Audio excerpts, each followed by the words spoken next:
Hey, I'm Chris Donnelly, a builder by trade. Today, I'm going to show you how to fix a broken doorstep. First thing I'm going to do is head down to Resene and see what they've got to help me with the job. I'm repairing a doorstep at home and the end's cracked and the grain's opening up, so I want to fill the grain and I want to glue the crack back together. I've heard about these repair kits and I want to give it a go. Yeah, Repair Care is the perfect product for you. The first thing you want to do is make sure you've drilled out any rot or anything like that that's left in the timber, and then you want to get into the dry fix. That's the two liquid ones here. Mix them together into something else that's plastic, and then put that in, and as soon as that's gone down, you can then follow on with the dry fix, and that will just go through a standard caulking gun. So once it's set, how long do I have before I need to paint it? You've got up to 7 days, and then you just prime it using our quick dry acrylic primer undercoat.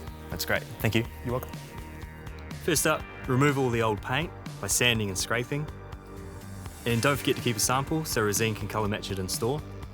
Once all the paint is gone, use the Repair Care kit to glue the split in the wood and fill the open grain. It's better than other forms of filler as it binds the wood together and works into the timber fibres. Once the product is set, give it another quick sand, apply Resene quick dry primer to the whole area and wait for it to dry. Finally, the best bit, time for the top coat of paint. And there you have it, just like new.